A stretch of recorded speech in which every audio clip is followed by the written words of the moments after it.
का दौर है और आज कभी कभी ऐसा देखने में आता है कि जो चलते फिरता इंसान है जब एक दिव्यांग के साथ उठता बैठता है या बाजार में जाता है, स्कूल में जाता है, तो वो शर्म सी महसूस करता है। वहीं आप कहते हो कि आपको अपने कजन्स की बड़ी सपोर्ट मिली, तो कभी आपको लगा कि उनको ऐसे थोड़ा सा शर्म महसूस हो रही थी आपके साथ चलते हुए? नहीं नहीं नहीं, ऐसा कुछ बिल्कुल हुआ? नहीं। जब तक देखिए स्कूल जाते थे या कॉलेज जाते थे, मेरा रियल ब्रदर वो मेरे साथ रहता था, कज़न्स ब्रदर सिस्टर वो मेरे साथ रहते थे, लेकिन कभी उन्होंने ये नहीं फील किया कि ये चल नहीं सकता और हम चल सकते हैं और हमको इसके साथ नहीं चलना। वो मेरे साथ बराबर चलते थे। ये क्वेश्चन करने का ये मतलब था कि बहुत सारे लोग ऐसी सिचुएशन को फेस करते ज़रूर होंगे, लेकिन वही पवन देव जी का कहना है कि इनका परिवार इनका सपोर्टर था, इनके कंधे से कंधा मिलाकर इनके साथ चला।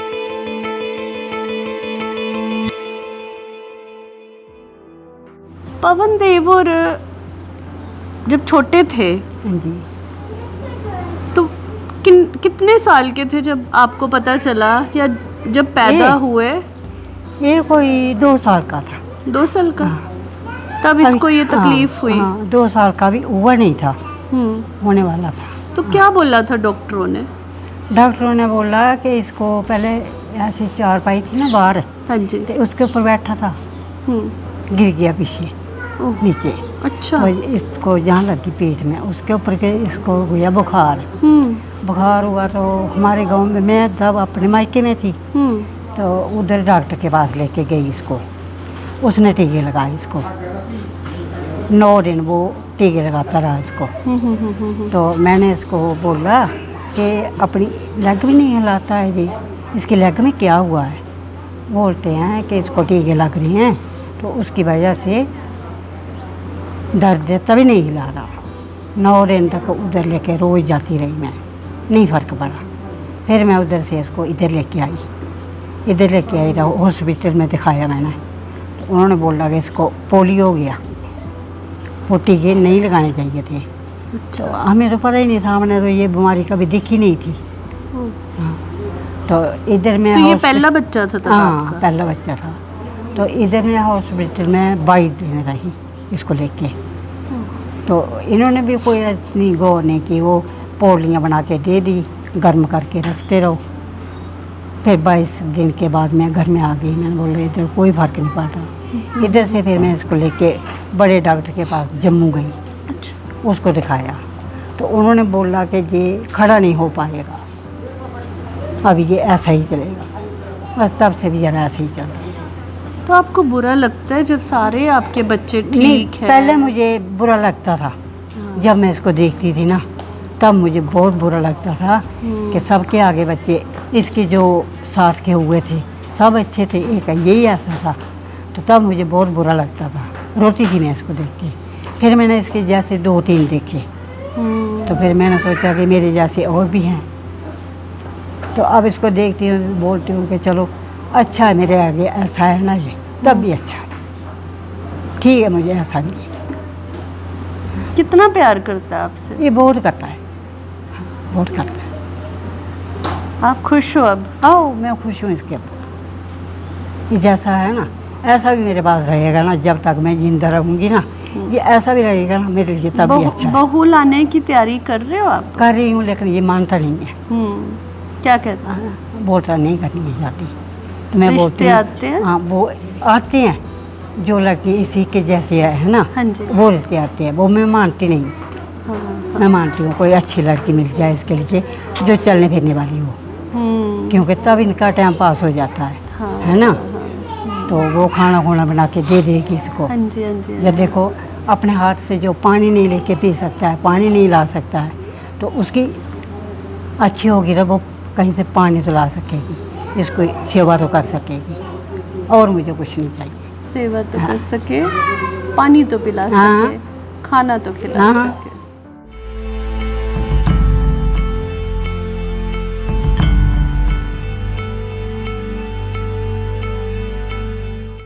बरसात के मौसम में चिप चिप करता हुआ ये जब ये मौसम हमारे फेस पे चिपचिपाहट सी होती है तो हम परेशान हो जाते हैं, या कहीं ऐसी जगह जाना पड़े जहाँ ऊबड़ खाबड़ रास्ते हों तो भी हम परेशान हो जाते हैं। वहीं ऐसे लोग, ऐसे हमारे भाई पवन देव जी जैसे, जिनको ना कभी रास्तों की फ़िक्र हुई, ना कभी बरसात और गर्मी की फ़िक्र हुई, वो जिए तो शान से, चलते हैं तो बहुत ही बहादुरी से। एक ऐसे वीर योद्धा की कहानी आप तक पहुंचाने के लिए आज हम आ पहुंचे हैं उधमपुर के एक गांव में। यहाँ पवन देव जी का जन्म हुआ। बाकी सारी बातें पवन देव जी से ही पूछेंगे। पवन देव जी, आपका जन्म प्रॉपर उधमपुर में हुआ या कहाँ हुआ? देखिए, मेरा जन्म प्रॉपर उधमपुर में हुआ, उधमपुर के संसू गांव में। और यहीं पे शुरू से हम यहीं पे रहते हैं। जो हमारे बुजुर्ग थे वो भी इसी गांव से थे और मेरा जन्म भी यहीं पे हुआ है। कितने भाई बहन हो आप? हम 3 बहनें हैं, 2 भाई हैं। अच्छा, हाँ जी। तो आप सबसे बड़े हो? जी। मैंने देखा है घर के सारे बच्चे जो होते हैं वो ठीक ठाक होते हैं, तो उनमें से एक बच्चा जो है उनको कोई ना कोई प्रॉब्लम भगवान दे देता है। ना जाने भगवान की क्या ये लीला है। आइए जानते हैं पवन देव जी, ये बताइए कि आपको ये प्रॉब्लम जो हुई, क्या आप जब पैदा हुए तभी से थी या बाद में शुरू हुई? ये स्टार्ट से बाई बर्थ ही है। By birth. हाँ जी। तो आपको कितनी देर के बाद ऐसे फील हुआ, कितने साल के बाद आपको लगा कि अरे ये भगवान ने मेरे साथ क्या किया? वो मैं आपको क्लियर बताऊं, वो अभी तक फील नहीं हुआ है। नहीं हुआ? नहीं हुआ है। बहुत बहादुरी की बात है, बहुत जज्बा है पवन देव जी के अंदर। पवन देव जी, आपने स्कूलिंग की हाँ जी। कहाँ से? मैडम, स्कूल यहाँ हमारे घर के पास है, वो प्राइमरी स्कूल है, गवर्नमेंट प्राइमरी स्कूल धनोड़ी। 5th तक मैं वहाँ पे पढ़ा। फिर हमारे यहाँ संसू से करीबन 2 किलोमीटर दूर है सलमेड़ी गांव, वहाँ पे हाई स्कूल था। उस टाइम वहाँ पे गाड़ियाँ नहीं थी, हम यहाँ से 2 किलोमीटर पैदल वहाँ तक जाते थे, सुबह जाना और शाम को फिर पैदल वहीं से आना। तो मैट्रिक तक मैं वहाँ पे पढ़ा। उसके बाद हाई सेकेंडरी के लिए मैं उधमपुर चला गया, उधमपुर शहर में। और कॉलेज भी मैंने यहीं से किया है, जो यहाँ पे पीजी कॉलेज बॉयज़ है, वहाँ से मैंने कॉलेज क्लियर किया, ग्रेजुएशन किया है। फिर मैंने पोस्ट ग्रेजुएशन पे भी के लिए भी वहीं पे मैंने किया। अच्छा, तो, हाँ पोस्ट ग्रेजुएट भी आपने नहीं, किया? पोस्ट ग्रेजुएशन मैंने फिर बीच में छोड़ दी थी। अच्छा, वो क्यों? कंप्लीट नहीं है, वो फिर थोड़ा कामकाज के सिलसिले में रहे, कामकाज स्टार्ट कर लिया। अच्छा, तो फिर पोस्ट ग्रेजुएशन मैंने बीच में तो आगे एक छोड़ चीज़ दी। मैं पूछना चाहूँगी कि जैसे एक आम इंसान स्कूल में जाता है, वहीं आप इस हालत में जब स्कूल जाते थे तो आपको क्या कोई कठिनाई का सामना करना पड़ा उन दिनों? देखिए मैडम, कठिनाई तो है। अब आप इस कंडीशन में यहाँ से 2 किलोमीटर आपको पैदल जाना है, चाहे बारिश हो, सर्दी हो या फिर गर्मी का मौसम कैसा भी हो, आपको जाना ही जाना है। तो कठिनाई तो होती है, वो नेचुरली है। तो जब छोटे होते होंगे तब आपके माताजी पिताजी आपको लेके जाते थे? देखिए, कुछ दिन मेरी माताजी मेरे साथ चलती रही। उसके बाद हमारे जो मेरे ये कज़न ब्रदर सिस्टर हैं, ये भी वहीं पे पढ़ते थे। इनका मुझे बड़ा सपोर्ट रहा। अच्छा, इनके साथ जाते रहे। फिर हमारे जो मेरे जो भाई बहन हैं, उनकी भी स्कूलिंग वहीं से हुई एक है। पर्सनल आपसे बात करना चाहूँगी। यहाँ आज का दौर है और आज कभी कभी ऐसा देखने में आता है कि जो चलते फिरता इंसान है, जब एक दिव्यांग के साथ उठता बैठता है या बाज़ार में जाता है, स्कूल में जाता है, तो वो शर्म सी महसूस करता है। वहीं आप कहते हो कि आपको अपने कज़न्स की बड़ी सपोर्ट मिली, तो कभी आपको लगा कि उनको ऐसे थोड़ा सा शर्म महसूस हो रही थी आपके साथ चलते हुए? नहीं, ऐसा कुछ बिल्कुल हुआ? नहीं। जब तक देखिए स्कूल जाते थे या कॉलेज जाते थे, मेरा रियल ब्रदर है वो मेरे साथ रहता था। कज़न्स ब्रदर सिस्टर वो मेरे साथ रहते थे, लेकिन कभी उन्होंने ये नहीं फील किया कि ये चल नहीं सकता और हम चल सकते हैं और हमको इसके साथ नहीं चलना है। वो मेरे साथ बराबर चलते थे। ये क्वेश्चन करने का ये मतलब था कि बहुत सारे लोग ऐसी सिचुएशन को फेस करते ज़रूर होंगे, लेकिन वही पवन देव जी का कहना है कि इनका परिवार इनका सपोर्टर था, इनके कंधे से कंधा मिलाकर इनके साथ चला। जब आप कॉलेज पहुँचे जी, तब आपको कोई ऐसी कठिनाई का सामना करना पड़ा? मुझे याद नहीं है कि मैंने कॉलेज जाके किसी कठिनाई का सामना करना पड़ा हो, क्योंकि वहाँ पर फ्रेंड सर्कल इतना बन गया था कि कम से कम 10 से 15 लड़के ऐसे थे कि जो एट अ टाइम मेरे साथ रहते थे। आपके अंदर ऐसी क्या खासियत है कि आप हर एक को अपना बना लेते हो? नहीं मैडम, वो तो मुझे नहीं पता है।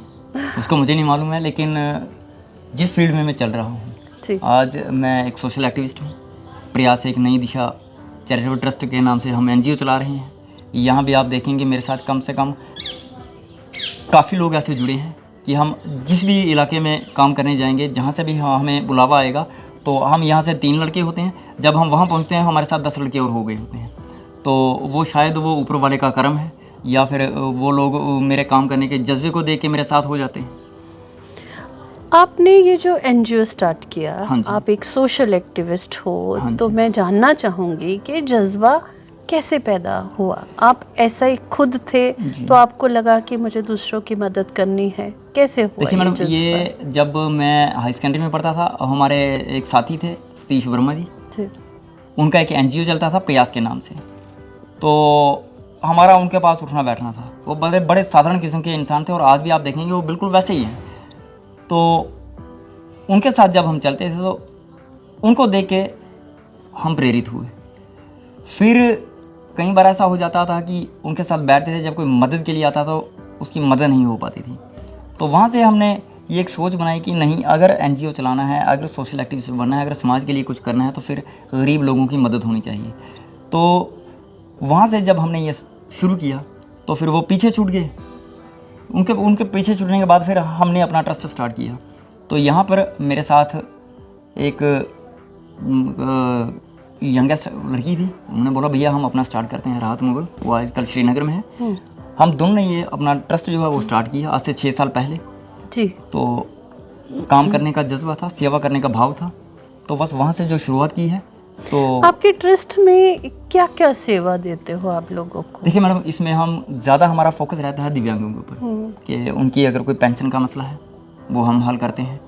उनको किसी को व्हीलचेयर चाहिए, मतलब कोई भी उसको इक्विपमेंट चाहिए, अगर वो डिपार्टमेंट तक नहीं पहुंच सकता, हम उसको उसके घर जाके पहुंचाते हैं। दूसरा हमारा रहता है कि खासकर जो हमारे दिव्यांग भाई बहन हैं, हम आमतौर पे देखते रहते हैं कि हमारा मेन फोकस रहता है कि कहीं वो हमारा दिव्यांग भूखा तो नहीं सो रहा है। अगर उसके घर में राशन की प्रॉब्लम है, हमारी कोशिश रहती है कि हम उसके घर में राशन पहुंचाएं। तो खास मेन जो हमारा है वो दिव्यांगों के लिए है। दूसरा हमारा बुजुर्गों के लिए भी है, बुजुर्गों के लिए भी हम काफ़ी काम करते हैं। अगर कोई बीच में बीमार हो तो जाता है। गवर्नमेंट की आपको कितनी हेल्प मिली, नहीं कितना मैडम, सपोर्ट इसमें गवर्नमेंट का हमें कोई सपोर्ट नहीं है। तो फिर आप प्राइवेट कैसे आप ये सारा कुछ मैनेज देखिए मैडम, करते ये हो? मैं आपको यहाँ एक चीज़ बता देना चाहता हूँ कि हमारे जो उधमपुर के लोग हैं वो काफ़ी कोऑपरेटिव हैं। जब भी हमें कोई सहायता, कोई नीड पड़ती है, कोई ज़रूरत होती है, तो हमने ग्रुप्स बनाए हुए हैं। मतलब प्राइवेट लोग ही आपकी हाँ। मदद करने को? व्हाट्सएप पे हमने ग्रुप बनाए हुए हैं, तो हम उसमें डाल देते हैं। अब चलिए आपकी बात करते हैं पर्सनल। आप तो लोगों की बहुत सेवा करते हो, क्योंकि आपको लगता है कि अगर भगवान ने मुझे ऐसा बनाया है तो मुझे ऐसे लोगों की सेवा करनी है ताकि उनको कोई कठिनाई का सामना ना करना पड़े। आपने शादी क्यों नहीं की? क्या रिश्ता नहीं मिला नहीं आपको, मैडम, वो या बात नहीं खुद है। आपने शादी मैंने नहीं अभी तक की? खुद ही नहीं की है। क्या तो रीज़न उसका हुआ? मेन रीज़न है कि हम लोगों की सेवा में पूरा दिन रहते हैं, तो फिर कहीं ना कहीं ये सोच रहती है कि परिवार के लिए कहाँ टाइम निकालेंगे। तो आज तो आपके भाई बहन हैं, हाँ जी, माता हाँ जी। पिता है, तो आप अच्छे से जीवन व्यतीत कर रहे हैं। हाँ जी। भगवान करे सब आपके साथ ही रहें। कहीं कल को कोई ऐसा मौका आए, आपको ऐसा सोच आती है तब मैं क्या करूँगा अकेले? नहीं मैडम, वैसा तो मैंने ये थोड़ा ना कहा कि शादी करनी ही नहीं है। अच्छा। मतलब अभी तक नहीं सोचा है। अच्छा। बात की बाद में देखी जाएगी। अच्छा, मतलब करने का इरादा तो है ना, परिवार बसाने का इरादा वो बाद में है है। ना, अभी फिलहाल अभी नहीं है। ठीक है। और आप क्या क्या काम करते हैं? जैसे घर में आते हैं, आज मैं देख रही थी आपको, आपके घर में एक फंक्शन चल रहा था तो आप सारा काम करते हुए नज़र आए, तो आप सारा काम कर लेते हैं? हाँ जी। जैसे मैं आपके घर तक पहुंचने के लिए मैं आपको बताना चाहूँगी कि मैं थक गई थी। ऊपर बहुत ही उबड़ खाबड़ रास्तों को पार करते हुए इनके घर पे पहुँचे। तो आप दिन में ना जाने कितनी बार चढ़ते हैं, कितनी बार उतरते हैं। तो आप पैदल हाथ के ज़रिए जाते हैं हाँ जी, नीचे, हाँ जी। तो आपको कांटे नहीं चुभते? नहीं क्यों? मैडम, अभी मुझे कम से कम इस टाइम मेरी एज 45 के लगभग है, और वही मान लीजिए कि करीबन करीबन हमें 30-35 साल हो गए ऐसे ही चलते हुए। तो अभी तक तो ऐसा हुआ नहीं है। जब हम आ रहे थे तो रास्ते में बड़े वो घास थी, हाँ, कांटे भी थे, मैं बचा के आ रही थी। हाँ जी। वहीं आप हाथ के उसमें चलते हैं, हाँ जी, हाँ जी। तो आपको परेशानी नहीं होती? नहीं नहीं नहीं। कुदरत की तरफ से, या कांटे चुप चुप के ये आप, शायद कुदरत की तरफ से है। या कांटे चुप चुप के आप नहीं, इतने नहीं, स्ट्रांग बन चुके हो? वो बात नहीं है, ये शायद कुदरत की उसकी वो ऊपर वाले की तरफ से है कि कुछ चीज़ें ऐसी उसने बनाई होती हैं, उसने इंसान को जिस कंडीशन में भेजा है तो उसको उस माहौल में ढलना ही पड़ता है। कभी ऐसा मन में हुआ आपके कि अगर मैं भी ठीक होता तो मैं ये कर सकता था? नहीं मैडम, मुझे अभी तक फील नहीं हुआ, क्योंकि जो एक आम इंसान कर सकता है वो मैं कर सकता हूँ, और शायद कुछ काम ऐसे हैं कि जो मैं कर सकता हूँ वो आम इंसान नहीं कर सकता। बहुत सारे दिव्यांगों से जब मैं मिलती हूँ, अपने भाई बहनों से, तो वो टूट से गए होते हैं, कहते हैं कि हमें ये जीवन भगवान ने क्यों दिया, हम भी स्वस्थ होते, आप जैसा चल फिर सकते थे। तो आप उनको देख के क्या सोचते हैं? मैडम देखिए, काफ़ी बार हमारे पास कुछ केसेस ऐसे आ जाते हैं, दिव्यांग जो हमारे पास भी आते हैं, तो वो सही आपने बोला कि वो कहते हैं कि हमारा जीवन अभी लाइफ ख़त्म हो गई है तो हम आगे क्या करेंगे। तो मैं ऐसा नहीं सोचता। हम उनको सीधी सी एक एग्जांपल देते हैं कि भाई जीवन जीने के लिए है, तो संघर्ष तो हर इंसान को करना पड़ता है। ज़रूरी नहीं है कि आपको सब कुछ बैठे बिठाए मिलेगा, जीना तो पड़ेगा उसके लिए। पवन जी, आपकी सुबह से लेकर शाम तक क्या दिनचर्या रहती है? मैडम सुबह से लेकर शाम तक दिनचर्या यही रहती है। अगर घर में रहता हूँ तो बस घर में, अमूमन मैं घर में बहुत कम रहता हूँ। दूसरा, मैं यहाँ डिस्ट्रिक्ट कोर्ट उधमपुर है, वहाँ मेरा एक साथी है, वो भी दिव्यांग है, तो उसके साथ मिलके हम डिस्ट्रिक्ट कोर्ट में थोड़ा सा काम कर लेते हैं रोज़गार के लिए। तो क्या मतलब वहाँ क्या काम? वहाँ मैडम वो मेरा जो साथी है उसने स्टाम्प वेंडर का लाइसेंस लिया हुआ है। अच्छा। तो हम दोनों वहाँ साथ ही होते हैं। अच्छा। तो दूसरा ये है कि बाकी सोशल एक्टिविटीज़ चलती रहती हैं। कभी कहीं से कॉल आ रही है, कभी किसी गरीब बच्चे की शादी है तो वहाँ से कॉल आ गई तो वहाँ चले गए विज़िट करने के लिए, बस फिर दिनचर्या वही चलती रहती है। तो दूसरा, अभी कुछ डेवलपमेंट्स के काम हमने करवाए हैं अपनी पंचायत में। तो अभी हमने आपको शायद मैं रोड दिखा पाता लेकिन वो दूर है, वो रोड हमने पिछले साल ही यहाँ से बनवाया था डीडीसी चेयरमैन साहब को बोल के। अच्छा। कि भाई हमें रोड चाहिए गाँव के लिए, तो वो पूरा रोड मेरे गाँव तक है। तो अभी जब आप नेक्स्ट टाइम आएंगी तो आपकी गाड़ी सीधी मेरे घर तक आएगी। बहुत ही पॉजिटिव मैसेज है आप सबके लिए जो भी ये वीडियो देखेगा, कि यहाँ एक तरफ चलता फिरता इंसान वो नहीं कर सकता जो एक पवन देव जी कर दिखाते हैं। इस हालत में भी उन्होंने कितना काम किया इस दुनिया के लिए।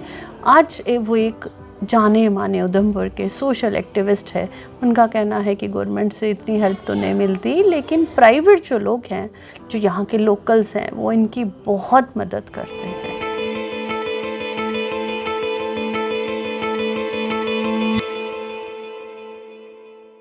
CEN न्यूज, देश प्रदेश की ताजा तरीन खबरों के लिए CEN न्यूज को सब्सक्राइब करें और रहें पल पल की खबर से हर पल बाखबर।